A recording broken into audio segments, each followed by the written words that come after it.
کسی کمیونسٹ کے پاس نہیں ہے۔ جو تحفظ، جو عزت، جو وقار، جو بلندیاں اس عورت کو، جو آزادی اس عورت کو اسلام دیتا ہے، اللہ کی قسم کسی دین کے پاس۔ کل المؤمنین یغضوا من ابصارہم ویحفظوا فروجہم، مومن مردوں سے کہہ دے اپنی کچھ نگاہیں نیچی رکھیں اور اپنی شرمگاہوں کی حفاظت کریں، ذالک ازکی لہم، یہ ان کے لیے پاکیزہ، زیادہ پاکیزہ ہے، ان اللہ خبیر بما یصنعون، بے شک اللہ اس سے پوری طرح باخبر ہے جو وہ کرتے ہیں۔ اس عورت کے بارے میں اللہ نے مردوں کو احکام جاری کیے کہ اس عورت کو تحفظ دینا، اپنی مردوں تم اپنی نگاہوں کو نیچے رکھو، اپنے اندر حیا کے لبادے کو اوڑھ کے رکھو، کیونکہ یہ نظر ہی ہے جو پہلی مرتبہ کسی گناہ کا آغاز اس نظر سے ہوتا ہے، باقی تمام حدود و قیود کا دروازہ یہ نظر ہے۔ اس عورت کو اسلام نے تحفظ دیا کہ کوئی بد نظری کے ساتھ کسی بھی عورت کو کوئی مرد نہ دیکھے، اپنی نگاہوں کو نیچا رکھے، اس کو تحفظ دے، اس کو چلنے پھرنے کا بوقت ضرورت، اس کو گھر سے نکلنے کا، کسی کام کاج کے لیے اس کی آزادی کو، اس کو ان آنکھوں سے وہ نہ دیکھے، غیر محرم عورتوں کو نہ دیکھے،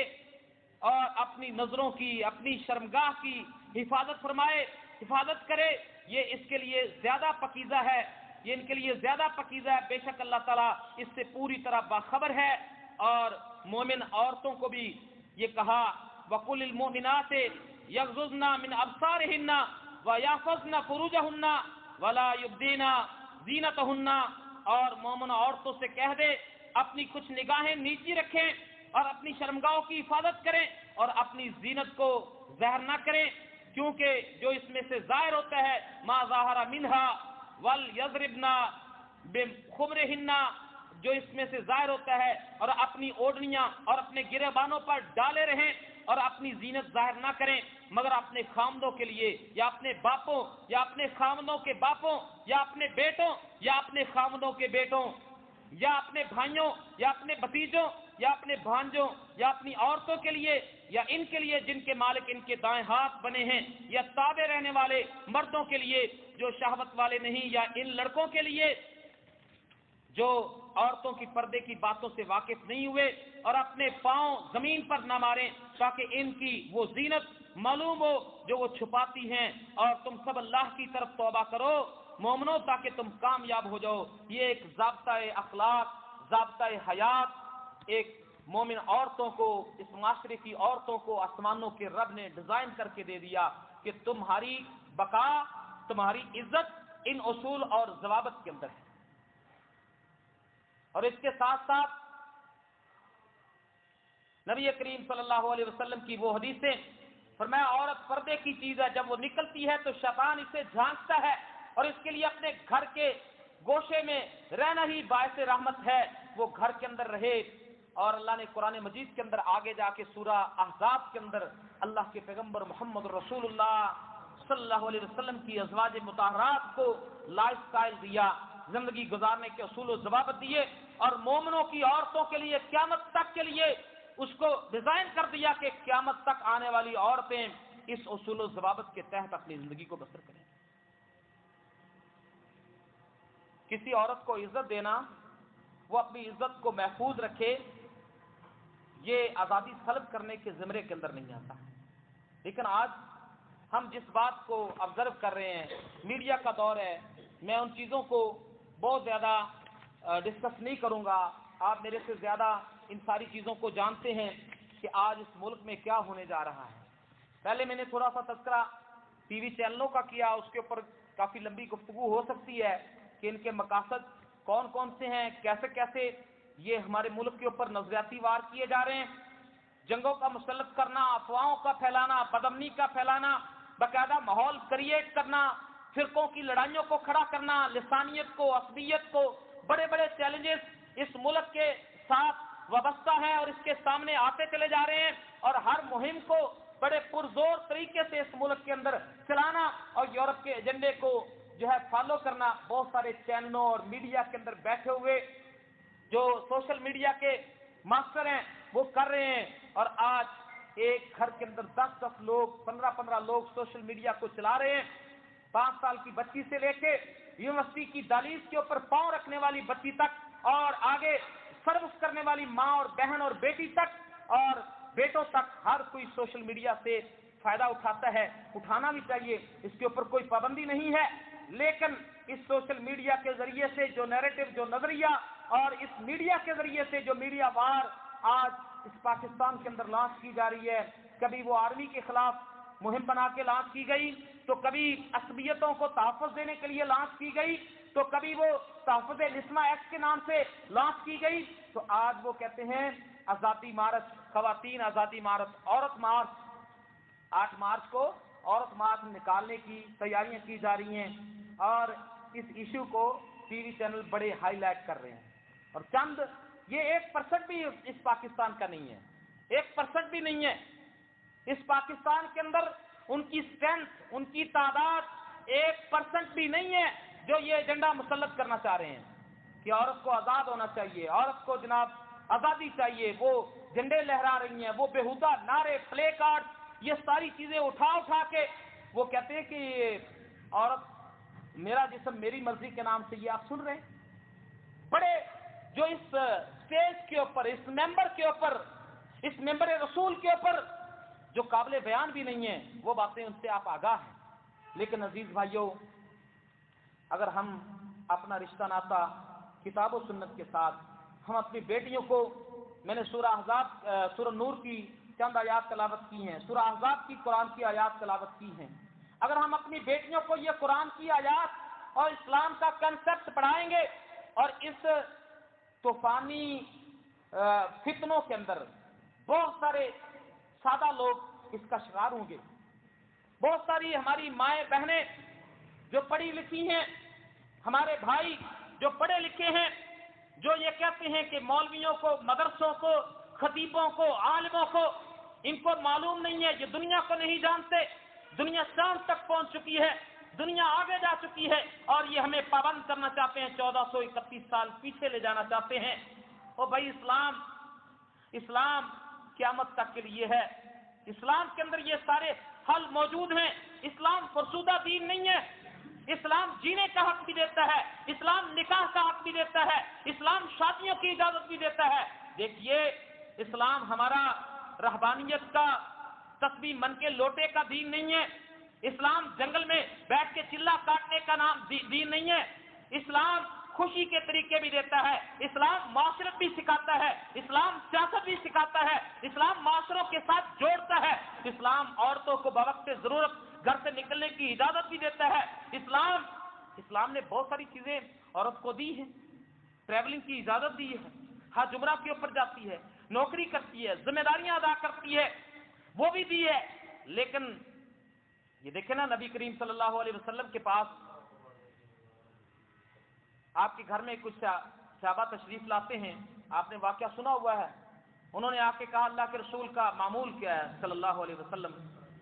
کہا کہ وہ عبادت کرتے ہیں، سارا طریقہ کار بتایا کہ آدھی رات، کچھ رات کا کچھ حصہ سوتے ہیں، کچھ حصہ عبادت کرتے ہیں، شادیاں کر رکھی ہیں، یہ ساری باتیں بتائی گئی، تو وہ تینوں کہنے لگے، ایک نے کہا کہ میں روزے رکھوں گا، کبھی افطار نہیں کروں گا، میں ہمیشہ ہی روزے رکھوں گا، وہ تو اللہ کے نبی محمد صلی اللہ علیہ وسلم ہیں جو اتنے روزے رکھتے ہیں، ہم ان سے کم ہیں، لیکن ہم بہت زیادہ روزے رکھ کے ان کی عبادت کو، ان چیزوں کو پڑھیں گے، اب پہنچیں گے، اور میں ہمیشہ روزہ رکھوں گا، کبھی افطار نہیں کروں گا۔ ایک نے کہا میں کبھی نکاح نہیں کروں گا، ایک نے کہا میں ہمیشہ ساری رات عبادت کروں گا۔ اللہ کے نبی صلی اللہ علیہ وسلم کے پاس یہ باتیں پہنچی تو آپ صلی اللہ علیہ وسلم نے ان کو بلوا کے کہا یہ باتیں آپ نے کہی ہیں؟ کہا ہم نے کہا ہے۔ کہا جس نے سب سے زیادہ اللہ سے ڈرنے والا میں ہوں، جو میرے سے آگے بڑھ کے کسی نے عمل کیا وہ ہم میں سے نہیں ہے، جس نے میری سنت کی مخالفت کی۔ فرمایا کہ میں روزے رکھتا بھی ہوں، افطار بھی کرتا ہوں، میں نے شادیاں بھی کر رکھی ہیں، میں رات کو سوتا بھی ہوں، جاگتا بھی ہوں، یہ ساری چیزیں اسلام نے سکھلائی ہیں۔ اور اس عورت کو عزت اللہ کی قسم جو اسلام نے دی ہے، امی عائشہ صدیقہ رضی اللہ تعالی عنہا فرماتی ہیں، ایک دن میں اپنے گھر کے اندر موجود تھی، ایک خاتون آئی، اس کی 2 انگلیوں کے ساتھ اس کی 2 بیٹیاں لگی ہوئی تھی، دونوں انگلیوں کے ساتھ اس نے 2 بیٹیوں کو لگایا ہوا تھا، اور وہ میرے گھر کے اندر آ کے اس نے سوال کر دیا کہ ہمیں بھوک لگی ہے، ہمیں کھانا دو۔ عائشہ صدیقہ رضی اللہ تعالیٰ عنہ فرماتی ہیں میرے گھر کے اندر کل کائنات کھانے والی 2 کھجوریں موجود تھی۔ کتنی موجود ہے؟ 3 کھجوریں موجود تھی، 3۔ کہتی ہے میں نے وہ تینوں کھجوریں اٹھائی، اس خاتون کو دے دی، خود بھی بھوک سے مر رہی تھی، اس کی بیٹیاں بھی بھوک سے مر رہی تھی۔ کہتی ہے میرے سامنے، عائشہ رضی اللہ تعالیٰ عنہ فرماتی ہے میرے سامنے اس نے ایک کھجور ایک بیٹی کو دی، دوسری کھجور دوسری بیٹی کو دی، اور وہ جلد از جلد انہوں نے وہ نگل لی، وہ کھا گئی۔ اور جب وہ عورت تیسری کھجور اپنے منہ میں ڈالنے لگی تو وہ دونوں بیٹیوں نے تقاضا کر دیا کہ ہماری بھوک نہیں مٹی، ہمیں کھجور دو۔ تو اس عورت نے اس کھجور کے اپنے منہ سے 2 ٹکڑے کیے اور ان 2 بیٹیوں کو تھما دیا۔ کہتی ہے اللہ کے پیغمبر محمد رسول اللہ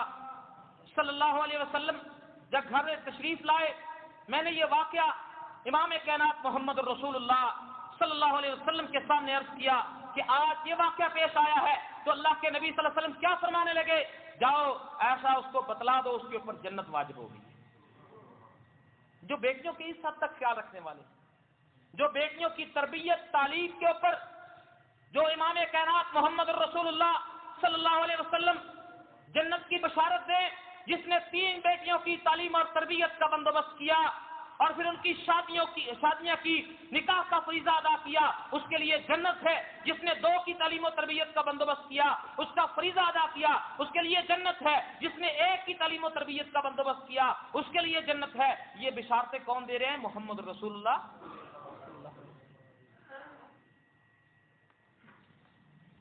آج اس اسلام کو مرد اعظام ٹھہرا کے آج بے حیائی کو حیا کا نام دینے کے لیے یہ آزادی مارچ، عورت مارچ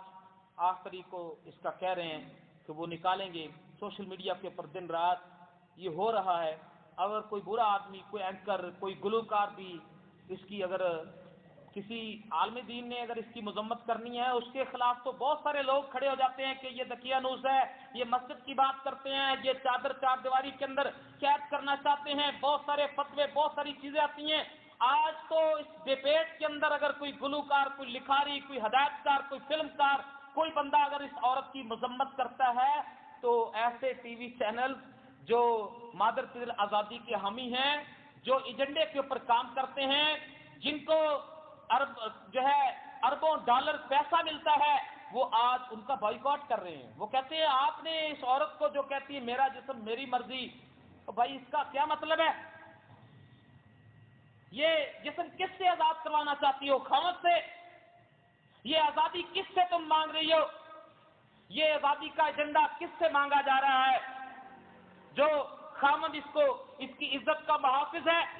جو اس کے سکون کا باعث ہے، جو اس کی راحت کا باعث ہے، اس سے آزادی چاہ رہی ہے۔ جو باپ اس کی تربیت کا ذمہ دار ہے، اس سے آزادی چاہ رہی ہے۔ جو بھائی اس کی عزت کا محافظ ہے، اس سے آزادی طلب کی جا رہی ہے۔ نہیں میرے عزیز بھائیوں، آج ہم نے انشاءاللہ اسلام کی تعلیمات، اللہ کا دین، اللہ کا قرآن، شرم و حیا،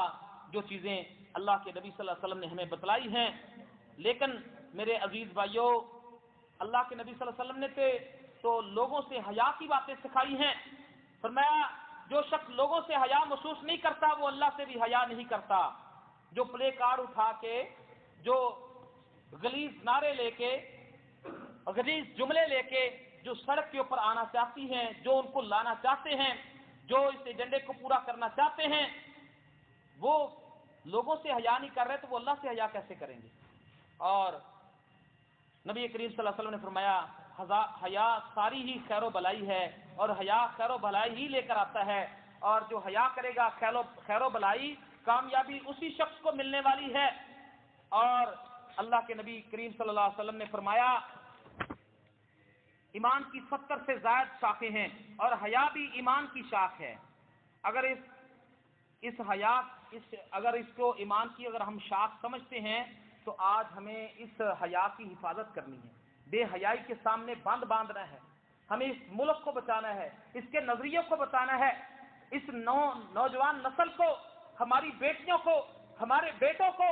ہم نے اس بے حیائی سے بچا کے حیا کی چادر اڑانی ہے، اور ہمیں اس اسلام کے کنسپٹ کو دنیا کے اندر واضح کرنا ہے کہ اسلام کسی کے اوپر ظلم، تشدد اور کسی کی آزادی کو سلب نہیں کرتا، بلکہ حقیقی معنوں کے اندر اگر کسی کو آزادی دیتا ہے تو وہ صرف اسلام ہے۔ اور اس کو جنسی تسکین کا ذریعہ یا اس کو ہوس کا نشانہ یا جسم کی فروخت یا جسم کو بیچنا، یہ سارے بے حیائی کے راستے آج وہ آزادی کے ذریعے سے حاصل کرنا چاہتے ہیں، آج وہ ساری چیزیں دینا چاہتے ہیں۔ خیر اللہ تعالیٰ نے ہمیں اس سے محفوظ رکھا ہے، ہم ایک چھوٹے شہر کے اندر رہتے ہیں، یہ چیزیں آج ہمارے اندر نہیں ہیں۔ ہمارے اندر وہ مشرقی روایات،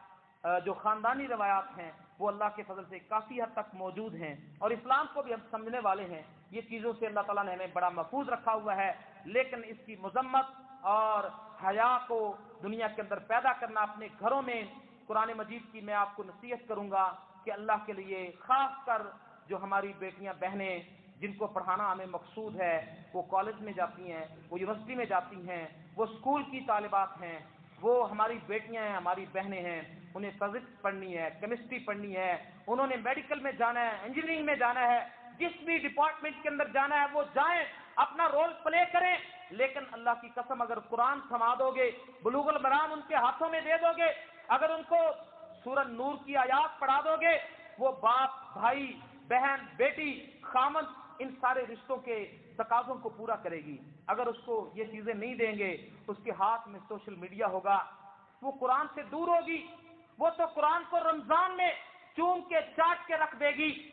وہ تو صرف نماز عید کی پڑھنے جائے گی، وہ بھی شاید نہ جا سکے، وہ اس کے عید کی نماز میں بھی جانے کی شاید قابل نہ ہو۔ اگر وہ اس کلچر اور تہذیب اور ثقافت کو اڈاپٹ کرتی رہے گی جو یورپ دیتا رہا، پھر ہم اسلام سے ہاتھ دھو بیٹھیں گے، پھر کلچر بدل جائے گا، تہذیب میں ہم تبدیل ہو جائیں گے، ثقافت ہمارے اوپر اور آ جائے گی۔ ہمیں اسلام صرف نماز، روزہ، حج، زکوٰۃ کا نام نہیں ہے، اسلام کے اندر تہذیب بھی ہے، ثقافت بھی ہے، کلچر بھی ہے، جینا بھی ہے، مرنا بھی ہے، خوشیاں بھی ہیں، غمیاں بھی ہیں، تعلقات بھی ہیں، معاشرت بھی ہے۔ اسلام اس معاشرے سے جدا نہیں ہو سکتا، اس معاشرے کو اپنے ساتھ جوڑو، معاشرے کا حصہ بنو، نفرتیں نہیں، قدورتیں نہیں، عداوت نہیں، اور آپس کے اندر گیپ نہیں، مسجد، منبر، محراب، یونیورسٹی، کالج، بزنس، فیکٹری، عہدہ، برادری، لیبر، اس کے اندر کوئی گیپ نہیں ہونا چاہیے، پڑھے لکھوں کے اندر اور مسجد کے اندر کوئی گیپ نہیں ہونا چاہیے۔ ہمیں ایک دوسرے سے قریب ہو کے اس کی اصلاح کی کوشش کرنی ہے۔ اللہ کے پیغمبر محمد رسول اللہ صلی اللہ علیہ وسلم کی یہی سنت ہے۔ آپ صحابہ کی تربیت کرتے، کوئی گناہ کر کے آ جاتا، کسی سے زنا ہو جاتا، اس کو بھی آپ صلی اللہ علیہ وسلم کہتے کہ اس کے گواہ لے کے آؤ، پھر وہ گواہ لے کے آتے، پھر اس کو پاس کرتے، پھر اس کے اوپر حد جاری کرتے، آپ اصلاح کرتے، جب تک اس کا پردہ چاک نہ ہو جاتا تب تک اس کے اوپر کوئی حد جاری نہیں کی جاتی تھی۔ اسلام نے بہت ساری چیزوں کو جو بندے کے معاملات اپنے رب کے ساتھ ہیں اس کے اوپر پردہ ڈالا ہے، تاکہ اس کو توبہ کا موقع مل سکے، اس کو اصلاح کا موقع مل سکے۔ اللہ کے پیغمبر جناب محمد رسول اللہ صلی اللہ علیہ وسلم کیا فرماتے ہیں کہ جس نے دنیا کے اندر کسی کے عیب کے اوپر پردہ ڈالا، کل قیامت کے دن ساری کائنات کے سامنے اللہ اس بندے کے عیبوں کے اوپر پردہ ڈال دیں گے۔ برادریوں میں، فیملیوں میں، گھروں میں، رشتہ داروں میں غلطیاں موجود ہیں، لیکن اس کی اصلاح معاشرے کے طبقے نے کرنی ہے، اس کی اصلاح جس کو سمجھ ہے اس نے کرنی ہے۔ اسی اصلاح کا طریقہ بڑا ہی نرم اور بڑا ہی قابل تحسین ہونا چاہیے۔ اسلام کی دعوت اگر ہم دینا چاہتے ہیں تو ہمارے اندر وہ الفت، وہ محبت، وہ نرمی جو اللہ نے اپنے پیغمبر محمد رسول اللہ صلی اللہ علیہ وسلم کو دی تھی، وہ نرمی میری طبیعت اور مزاج کے اندر ہونی چاہیے، وہ اپنائیت اس معاشرے کے لیے اپنائیت ہونی چاہیے، نفرتیں نہیں، بغض نہیں، عداوت نہیں، تنقید نہیں۔ یہ معاشرہ اپنا ہے، یہ انسان اپنے ہیں، یہ بیٹیاں اپنی ہیں، یہ بہنیں اپنی ہیں، یہ بھائی اپنے ہیں، اور یہ پاکستان اپنا ہے۔ اس کو اپنے سینے سے لگانا ہے اور اس کی اصلاح کرنی ہے۔ اللہ عمل کی توفیق عطا فرمائے۔ وآخر دعوانا الحمدللہ رب العالمین۔